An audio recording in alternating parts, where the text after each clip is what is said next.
आपको मंत्री बनाया गया है काम करने के लिए, ये मीडिया में आने के लिए नहीं। उछल कूद मत कीजिए। हमारे साथ कोई अगर ज्यादा करेगा तो हमने बख्शने वाले हैं, चाहे वो कोई मंत्री रहे चाहे वीआईपी रहे। भैया भाभी जब आधा घंटा, कल्पना भाभी, हेमंत सोरेन जब मंत्री लोग बोलने लगता है तब तो कोई नहीं बोलता है कि आप किसी व्यक्तिगत पे बात क्यों कर रहे हैं। दो का मंत्री खड़ा हो गया है, संसदीय मंत्री तो बाद में, दो मंत्री खड़ा होकर टोक रहे हैं। और खैर इरफान भाई साहब का तो आदत है, उनको भाई मीडिया में बने रहने के लिए उछल कूद करना जरूरी है। और हम तो भाई इसी पहचान से अंदर आए हैं, तो अंदर भी थोड़ी बख्शेंगे।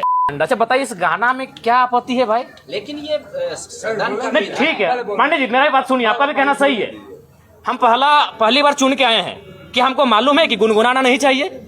हम किससे सीखेंगे? हम तो देख रहे हैं सीपी सिंह जी शायरी पढ़ रहे हैं, सब मंत्री शायरी पढ़ रहे हैं, हिंदी वाला हिंदी में, उर्दू वाला उर्दू में शायरी पढ़ रहे हैं। तो हम जब शायरी माइंड है तो गाना भी गा सकते हैं। हम नया मेंबर हैं, सीधी बात है। तो वही हमने कहा कि अध्यक्ष महोदय, अगर बोल गुनगुनाना नहीं चाहिए तो संसदीय मंत्री खड़ा होकर जब उनका बारी आएगा बोल देते कि जयराम बाबू बोल गुनगुनाना नहीं है, हम अगला बार जब मेरा भाषण होगा हम बोल नहीं गुनगुनाएंगे। लेकिन ये कहां का तर्क है? दो का मंत्री खड़ा हो गया है, संसदीय मंत्री तो बाद में, दो मंत्री खड़ा होकर टोक रहे हैं। तो वही हमने उनको कहा कि एक तो आपको आधा घंटा समय मिलता है। अच्छा एक बात बताइए, आदरणीय माननीय मुख्यमंत्री का शाहरुख खान बोल के 4-5 लोग बोले, तब तो आप नहीं बोले कि आप डायरेक्ट किसी सदस्य को नहीं बोल सकते हैं। भैया भाभी जब आधा घंटा, कल्पना भाभी, हेमंत सोरेन जब मंत्री लोग बोलने लगता है तब तो कोई नहीं बोलता है कि आप किसी व्यक्तिगत पे बात क्यों कर रहे हैं। हमने बस यही कहा था कि पर्यटन मंत्री हमारे पड़ोसी हैं, पराशर की ओर से वो भी आते हैं, उनके लिए गीत सुनाएंगे तो ठीक है, डायरेक्ट नहीं बोलना चाहिए। उनको आधा घंटा का समय मिलता है, आप 30 सेकंड बोलते हैं कि माननीय जयराम बाबू नए सदस्य हैं, अगला बार इस बात का ध्यान रखेंगे। फिर अगर हम दोहराते हैं आप टोकते हैं। तो हमने उनको वही कहा, और हम तो भाई इसी पहचान से अंदर आए हैं, तो अंदर भी थोड़ी बख्शेंगे। हमारे साथ हमारे समय में कोई कटौती करेगा, हमारे साथ कोई अगर ज्यादा करेगा तो हमने बख्शने वाले हैं, चाहे वो कोई मंत्री रहे चाहे वीआईपी रहे। वही हमने कहा, बैठिए चुपचाप। आप मंत्री ट्रेजरी बेंच पर बैठे, चुपचाप बैठिए। आपको मंत्री बनाया गया है काम करने के लिए, ये मीडिया में आने के लिए नहीं। उछल कूद मत कीजिए।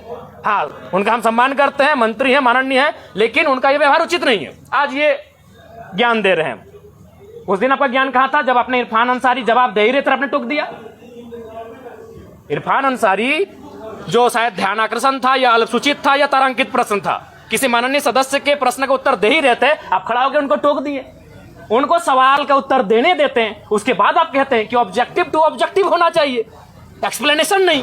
तब आपका संसदीय, अरे भाई नया चूंकि वित्त मंत्री जी अभी इलाज के लिए गए हैं, संसदीय मंत्री, इनको प्रभार मिला है, तो हमारे बड़े भाई माननीय भी उछल कूद करने लगे हैं, अपने आप को सदन से ऊपर ये लोग समझने लगे हैं। और खैर इरफान भाई साहब का तो आदत है, उनको भाई मीडिया में बने रहने के लिए उछल कूद करना जरूरी है। जिस दिन उनका बजट पारित होगा उस दिन तो बोलेंगे ही, और बाकी दिन भी हल्ला, लोगों को टोकना, ये उनका परंपरा बन चुका है। बोलना क्या चाह रहे थे? बोलना हम यही चाहते थे, पर्यटन का बात था। हम मधु मंसूर जो पद्म श्री विजेता है, हम उनका एक 4-5 लाइन का बोल था, उसको सुनाना चाहते थे। जयराम जी, तो आपको क्यों लग रहा है ऐसा क्यों हो रहा है? आप एक अपने दल जी के अकेला आसपास, विधायक, बिल्कुल वही कारण है, उनको वही कारण है कि पूरा राज्य जयराम महतो को सुनता है।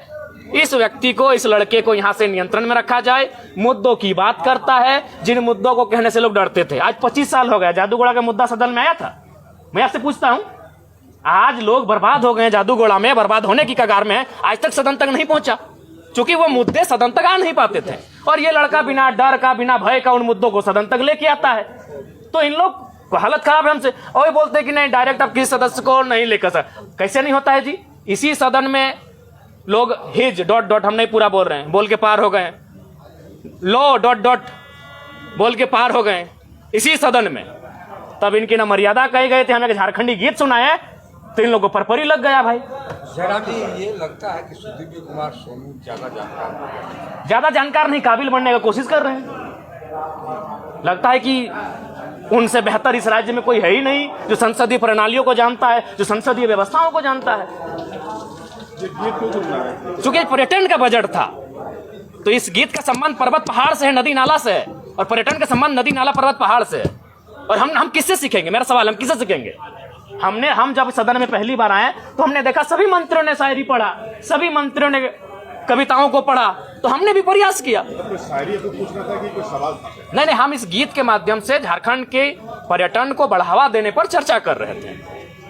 इस गीत के माध्यम से झारखंड के पर्यटन पर हम अपना राय दे रहे थे कि आप अगर पर्यटन पे फोकस करें, पर्यटन पे अगर डेवलपमेंट की बात करें, तो कृषि के बाद, उद्योग के बाद और सरकारी नौकरियों के बाद युवाओं को हम पर्यटन की दिशा में लगा सकते हैं, क्योंकि झारखंड में सबसे सुंदर पर्यटन का माहौल और विकल्प हम लोग तराश सकते हैं।